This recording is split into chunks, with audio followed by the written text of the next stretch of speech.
All right, today we're reviewing for the Unit 7 test, which will be tomorrow. So we're going to run back over the lessons very quickly. So please follow along. Okay. All right, the very first lesson that we did was central angles in circles. Come on, board, keep up. We got a basic definition for a central angle. A central angle is an angle that has its vertex on the center point of the circle, and it has its endpoints on the circle itself. We also, for the first time, introduced what an arc is. An arc, of course, is the portion of a circle that was caught between the endpoints of the circle. Okay. We said there was a connection between the measurement of a central angle and the measure of the arc that is caught between the central angle, and that relationship was that the central angle and the measure of the arc were going to be the same measurement when we are talking about in degrees. We also introduced minor arcs and major arcs, said a minor arc would cover less than half of the circle, and a major arc would cover more than half of the circle. If an arc did cover exactly half of the circle, we would call that a semicircle rather than an arc. Okay, we talked about naming them. Okay, when we are naming a minor arc, we only list off the two endpoints of the arc. Okay, and if it takes a major arc, in order to go the long way around the circle, we would use 3 points to list off a major arc, that center point being the point that causes the arc to go the long way around the circle, as opposed to just kind of cutting the short side of the circle. We came across the arc addition and arc subtraction postulates, which basically said you could add up arcs to make bigger arcs or subtract arcs to make smaller arcs. And if you had two arcs that were the same measurement, then we would call those congruent arcs. The rest of this should be examples, and that was the end of central angles. From there, we talked about, that's not correct. Where is the one I'm looking for? There we go. Okay, inscribed angles. Okay, inscribed angles. My computer will respond here. Okay, an inscribed angle was a little different from a central angle because an inscribed angle had its vertex on the circle itself. Okay, its endpoint still reached across the circle and grabbed a hold of the circumference somewhere.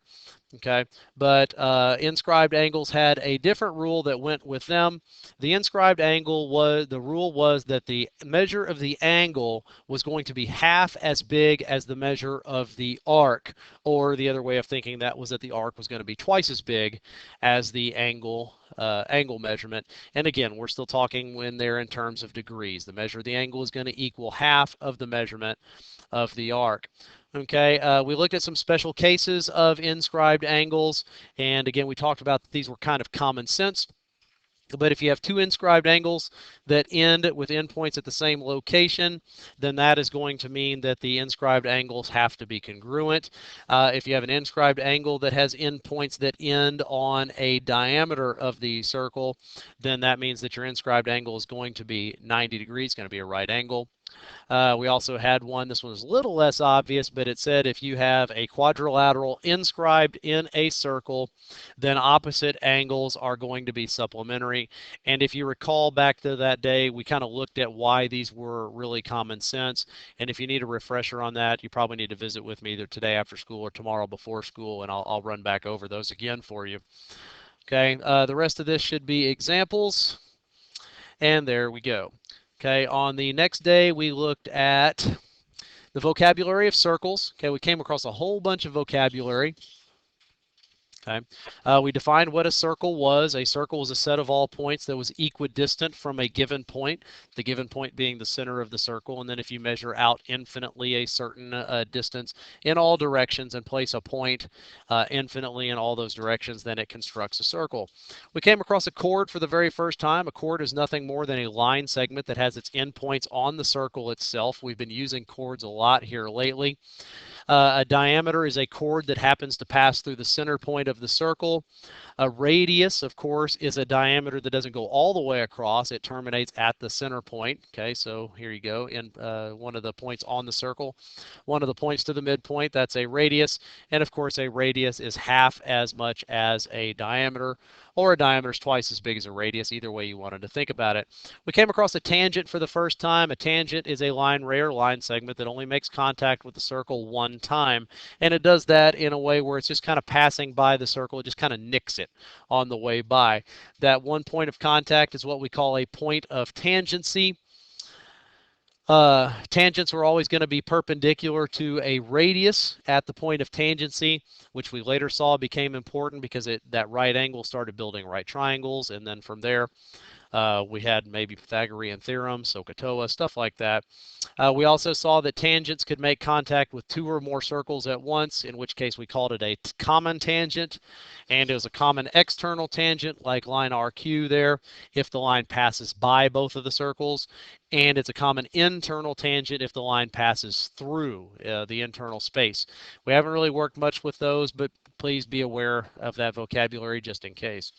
If the line ray or line segment happened to make contact with the same circle twice, we didn't call that a tangent anymore. It's called a secant, and part of the property of a secant is that a secant does contain a chord, which might be important depending on how a problem might be set up. The remaining stuff, it was just a study of vocabulary. We didn't really have an assignment that day. We had a quiz the next day, and a lot of people struggled very mightily on that quiz. So make sure you got your vocabulary down. Okay, now we started looking particularly at some of the specifics of these things, and one we looked at was the tangent. Okay, we already had said that a tangent was going to be perpendicular to a radius at the point of tangency, and we went ahead and finished that off. If you connected the center point of the circle out to a point on the tangent, that built a right triangle. We ended up with doing some Pythagorean theorem and stuff like that, and the rest of this should be examples. There wasn't a whole lot of new information there on the tangents. Okay, and we did introduce for the very first time that if two tangents started off from a common endpoint, that meant the two tangents were going to be congruent, and this is a property that we saw here just recently again. Okay, after that we talked about properties of chords and arcs. Okay. And these are a little less obvious stuff, so you may want to spend a little bit of time in your notes refreshing your memory on this. Okay, one of the properties with chords was that if a diameter of a circle was going to be perpendicular to a chord, which is what we have in this figure on the left, a diameter being perpendicular to a chord, then that meant that not only was the chord bisected, the arc outside of that chord was also bisected. Okay, so that's a property we haven't seen a lot of, but again, you may want to refresh your memory. And then here at the bottom, this was kind of the same property looked at from a different standpoint. If you have a chord that is a perpendicular bisector of another chord, then that means that your original chord was in fact a diameter passed through the center of the circle. Okay. Another property, okay, a little less obvious type of a property, but if two chords are going to be congruent, that means that they are going to have to be equidistant from the center of the circle, and the converse of that is true as well. If the two chords are equidistant from the center of the circle, then they are going to be congruent to each other. And then the rest of it was just working examples based upon those properties. After that, we started looking at the lines in the circles that have common endpoints. Okay. There's a relationship between the arcs and the angle measurements, and we saw this formula. We used it a lot. Okay, and this is, again, these are for lines that come from common endpoints outside the circle. The measure of the angle between the lines is going to equal half the difference of the two arcs that are caught between the two lines. Okay, so if you are dealing with two tangents from a common endpoint, okay, again, the common endpoint is outside the circle, so this is the formula that uses the subtraction sign. The measure of the angle that's in between the two tangents is going to equal half the difference of the two arcs that are between the two tangents. And again, we go with the big arc minus the small arc. That gives us a positive arc measurement, which is what we want. Again, tangent and secant down at the bottom, common endpoint. Okay, common endpoint. So the measure of the angle equals half the difference of the two arcs. Again, the big one, EH, minus the smaller one, EG. Okay, and then the other situation from outside the circle, common endpoints, the measure of the angle equals half the difference of the two arcs. IM, the bigger one, JL, the smaller one. Okay, and from here on out, it was examples. Okay. The next day, we had a different situation, actually a couple of different situations. Okay. Now we were dealing with endpoints that were not outside of the circle. Okay, the first one we looked at was the situation that maybe the endpoint is on the circle itself. When that is the case, we actually treat that angle and arc like an inscribed angle. Okay, that the measure of the angle is going to equal half of the measurement of the arc, just like an inscribed angle. This situation was the one that was different. Again, the intersection between our two lines this time is inside the circle, two chords running into each other. When that's the case, the formula that we were looking at the day before is no longer a subtraction problem. It becomes an addition problem because it's inside the circle now. But the same rule applied. The measure of the angles at the intersection equaled 1/2 of the sum of the two arcs that are outside of those angles. And of course, with this intersection, okay, we got one set of angles and a different set of angles that could be vertical. And again, if you switch from one direction on the angles, that's fine. You just need to switch to the other set of arcs, okay, in relationship to the angles. But the measure of the angles at the intersection equals 1/2 the sum of the two arcs. That the rest of this should have been just examples. Okay. And that brought us finally to the lengths of lines in our circles. Okay, so there's that rule we'd already talked about a week before. The two tangents from a common endpoint were going to be equal to each other. Okay, when you get secants involved, okay, this is an important formula for us to memorize. Okay, it's a little bit of a difficult formula. They're not going to give it to us. Okay, but if you have a tangent and a secant from a common endpoint, then the rule says you're going to take whatever the length of your tangent is and square it, and that will be equal to the length of the secant outside the circle times the entire length of the secant. Okay, and that's one of the things on the homework that I just passed back. A lot of you had a lot of trouble with that. When it came down to plugging into the secants, we were trying to write this part, okay, outside the circle as the first term, but then on this guy, y'all weren't getting the entire length across here. You were just taking this little guy and trying to plug it in there. It's not the outside times the inside, it's the outside times the entire length. Okay, so make sure when you're plugging into the secant formula that you're plugging in right. So you need to look back at that assignment you got back and make sure you're doing that right, because a lot of you made the exact same mistake over and over again. Okay, and if it happens to be two secants from a common endpoint, it doesn't change anything. This is the Kj is the length outside, Ki is the entire length. Okay, KL is the length outside, Km is the entire length. It's not inside times outside, it's outside times entire length. Okay, and when you're dealing with two chords that intersected, this one was pretty straightforward. It is the two pieces of one chord are going to multiply times each other, and that will equal the two pieces from the other chord multiplied times each other. And not much trouble on that. The rest of this was just examples. Okay, the only other thing that we did on circles was we talked about area and circumference and all that kind of stuff. And I think mostly people were okay with most of this. We understand the formula for area of a circle, pi times the radius squared. Okay, I think most people were able to understand that when it came down to a sector, it is still pi times radius squared, but it's only a fraction of the circle, and that fraction was told to us by figuring out theta, which was how many degrees there are in between the two radii of the sector, divided by the entire circle, 360 degrees, and then you multiplied that times pi times radius squared. Most people, I think, are okay with that. We are also okay with circumference. Okay, circumference is 2 times pi times the radius. Okay, nothing really new there. You've done that one several times in the past. And I think as a result, most people were okay with dealing with an arc length. Okay, we still knew that the entire circle was 2 times pi times the radius, but it was just a fraction of the circumference. So once again, we applied that ratio, theta over 360. How much degrees in between the two radii divided by the 360 degrees of the entire circle. We were okay with that. Okay, I'm very much convinced that we're not up to speed on the segment calculation. And again, it's just because, I mean, the homework assignment had a couple of questions on it, and I know that they weren't easy, and not very many people walked in to say, I don't get it. Okay, but what we did is we treated the segment as what we call a composite shape. okay? Meaning that it's two other shapes that we understand that we can add or subtract to and from each other in order to get a segment.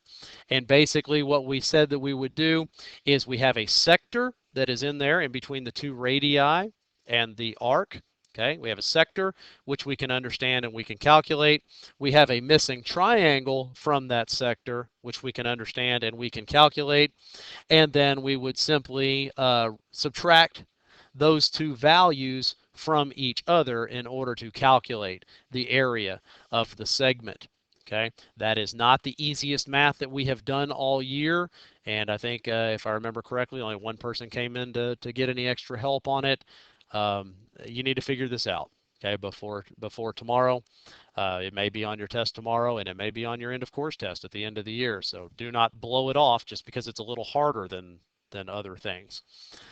Okay, that pretty much got us to the end of the chapter. Now there is only one thing I would like to do at this point, and that is to take a look at. I did take a glance at the test, okay, the other day, and there was some stuff on it that concerned me. So we are going to take a little bit of a time, and we're going to review some basic geometry ideas, and also look at something that we have not discussed.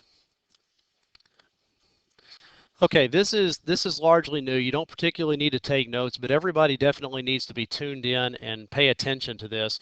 We've talked about it a little bit, but we haven't talked about it apparently at the depth that they're expecting us to. And this is actually going to be the first time that I've ever discussed some of this with a high school geometry class. Some of these things that they are wanting us to know, it kind of surprises me that they expect high school geometry students to know this stuff. But let's take a look, okay? Guys, here is something that we are basically familiar with. We started off with everything on day one, and we said, Euclidean geometry, okay? The Greek mathematician Euclid, he wrote the books called the Elements, and his idea of geometry was as he kind of pooled all of the information that people were doing, all the work people were doing on geometry, and pulled it all together and wrote these books. He was basically able to boil it all down into three basic geometric structures. The points, which are the most basic element in zero-dimensional space, the lines, which were the most basic element in first-dimensional space, and the planes, which were the most basic element in two-dimensional space. Everything in geometry, everything in Euclid's little world could be built out of points and lines and planes. Now, it stood for a long, long time. Okay, but here in the last, the last 150 to 200 years, people have begun to question what Euclid did and some of the assumptions that he made. And one of the things that he wrote was called a parallel lines axiom. And this was kind of the beginning of the end for Mr. Euclid, because one of the things he said was that you could build parallel lines using nothing but a line and a point. Okay, he didn't know much about slope. He didn't know much about graphing at this point in time because that was an algebra thing. Euclid was a geometry guy. Okay, he said that you could build using a line and a point, you could build parallel lines from that. And what Euclid's idea was that you could, okay, again, Euclid's idea was if you could build something perpendicular based upon the line that they gave you and the point. If you could construct a perpendicular line coming from that line to that point, then using another idea of perpendicular, that you would be able to construct perpendicular lines based upon the idea of like same side interior angles. Okay, which is something else we've studied this year. And Euclid's contention was that that would guarantee that anything that is either less than or more than two right angles, okay, would cause the lines to intersect. Okay, and he was okay for a long, long time. He was okay that he was right. If you allowed these guys to be less than 90, that would cause the lines to point toward each other and they would eventually intersect. Or if you let them be more than 90, then that would angle them the other direction and they would eventually intersect that way. Okay, but as the world kind of developed a better understanding of things, okay, we started to understand that, you know what, everything wasn't perfectly flat on paper like Euclid thought it was, okay, or like he based everything on forever. Okay, like this idea, okay, this guy over here, this diagram on the left, this is what is called a hyperbolic diagram. Okay, and it's almost like a horse saddle, for lack of a better way of talking about it. And in hyperbolic geometry, it's actually possible that you could have, like in Euclid's little world, two lines that intersected a third line where you were still perpendicular to each of those lines, but then the lines would bend away from each other. They would not be parallel in hyperbolic geometry.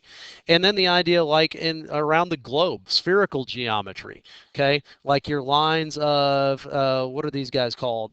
Latitudes, the guys that come down north south. Okay, yeah, if you were to follow those guys around the equator, at the equator you would have right angles in there as they intersected the equator. But as they headed off to the North Pole or headed off to the South Pole, what would happen? They would eventually intersect at the poles of the planet. Okay, so Euclid's ideas were sound, okay, but they weren't complete. Okay, so as this thinking has evolved for things like hyperbolic geometry and spherical geometry, we've begun to understand that, you know what, there is other geometry out there than Euclidean geometry. And this has given rise to what they've called the non-Euclidean geometries. One of the areas of thinking with that, and we've talked about this this year as well, is the idea of taxicab geometry. You've seen questions about this on your test. So we've kind of tinkered with taxicab geometry as we've gone on. Okay, and the idea of taxicab geometry is in Euclid's perfect little world, you would be able to connect these two dots with a straight line. And that's where the old rule of, the shortest distance between 2 points is a straight line. That's Euclid. Okay, but in taxicab geometry, okay, in real world geometry, we understand that, you know what, you may not be able to connect those two dots with a straight line. There may be something in the way impeding your progress. You may have to divert around things. Okay, so in taxicab geometry, we wouldn't be able to cut across these open spaces with a straight line. We would be forced to travel along the grid lines in order to get from one point to another. Okay, that's the way taxicab geometry is based. But taking taxicab geometry even further, what we haven't talked about is think about what taxicab geometry would do to our basic understanding of some of the shapes. In Euclidean geometry, a circle is a circle. We understand exactly what it is, even if we couldn't define it the other day when we were talking about it. Okay, we understand that if you put a point in a graph, a circle is going to extend out a particular distance in all directions. This is Euclid's idea of a circle. But in taxicab geometry, you can't get into the open spaces. Okay, so like this diagram here in the center, this is a potential circle in taxicab geometry. Okay, well, that kind of goes against everything that we understand about geometry. Okay, but you also understand that, in taxicab geometry, there are other routes that can be taken in order to get from one place to another place. So this guy over here on the right side, that might be a circle in taxicab geometry. That's kind of mind-bending, for us. Okay, these are the geometries that get explored more in college level mathematics. Okay, but they're expecting you guys to start to understand a little bit more about this in high school. Okay, so keep in mind the difference between Euclidean and non-Euclidean, especially like within taxicab geometry. Okay, now there's another geometry which I can't even believe I'm discussing this with high school students. Okay, but there is a question on your test tomorrow that mentions fractal geometry. Okay, so let me discuss with you momentarily what fractal geometry is. Okay, so when you see the question, you got a little bit of an understanding here. Okay, one of the things fractal geometry does is it looks at the possibility that not all dimensions are integers. Okay, we've talked about this. Zero-dimensional space, a point. First-dimensional space, a line. Two-dimensional space, a plane. Three-dimensional space, like a cube over there. Okay, fractal geometry investigates the possibility that, you know what, in nature, not everything fits nice and neat into those little categories. Okay, most things that occur naturally in nature are not perfectly straight lines. They've got some wobble or some curve to them as they do whatever it is that they're doing in nature. That when we think about the idea of a plane, and I can't tell real well about what my picture is, but that's like sand dunes, the ripples as the wind passes over the sand, okay, that not everything fits into a nice, neat idea of a perfectly flat surface like two-dimensional space. It's trying to be flat, but it's still got some texture to it. It's still got some surface features to it, even though technically it's our common understanding of something flat. So fractal geometry looks at the fact that, you know what, somewhere in between a first dimensional line and a second dimensional plane in Euclid's little world, there is something that exists in real life, in real nature, that is somewhere in between our idea of first dimension and second dimension. Okay, so for lack of a better way of putting it, fractal geometry suggests that there might be something like 1.5 dimensions rather than first dimension or second dimension, or 1 1/3 or 1 1/4, that there's a decimal point that exists somewhere in between first dimension and second dimension, that like with sand dunes, there's something in between second dimensional space and third dimensional space, and there's some decimal point that represents that. That's one of the things that fractal geometry does. It takes the geometry off of the paper and starts to look at how that geometry actually applies to the real world that exists around us. Okay, that's one of the things that fractal geometry does, so you might want to remember that. The other thing that fractal geometry does, and this is more of the common application of it, okay, is the idea that everything in nature, or that a lot of things in nature, have this idea of self-reflection.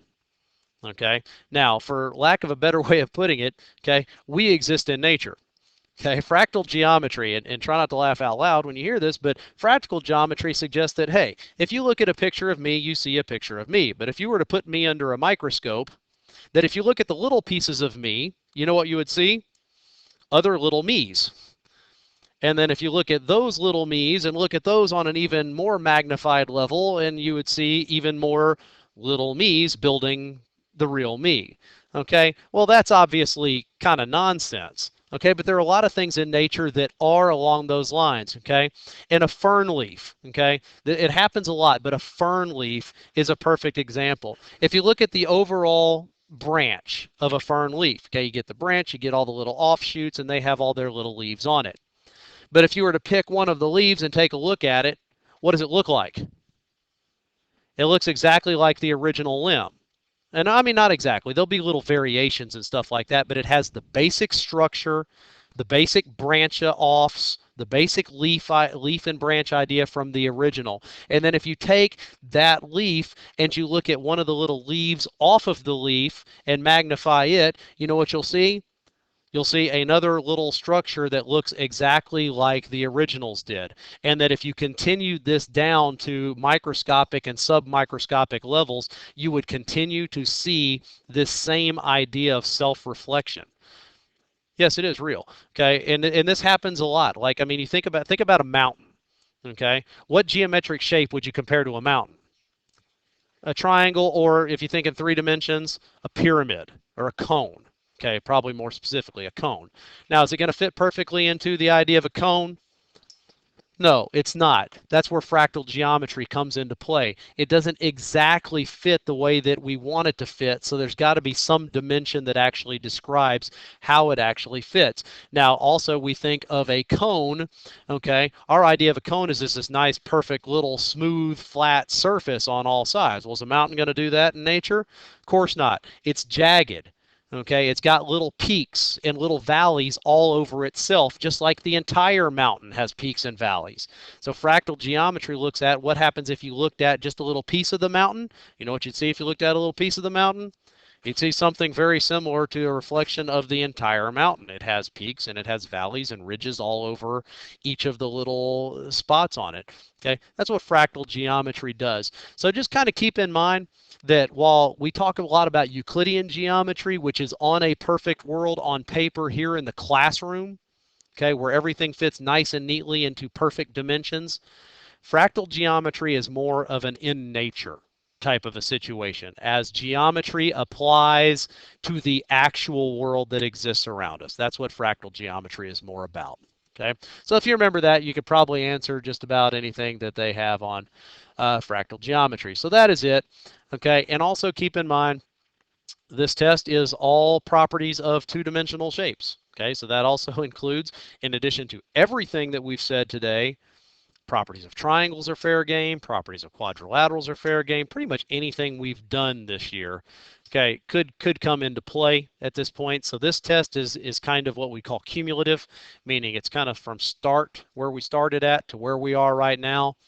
They have pretty much free reign to ask anything that they want. Okay, so that's a lot of material. We've got a lot of things to study for, but that's why I've been suggesting for the last week and a half that you probably didn't want to wait for tonight to prepare for this test. You probably wanted to be studying in at least small pieces as we came forward. So please show up tomorrow to the test well prepared.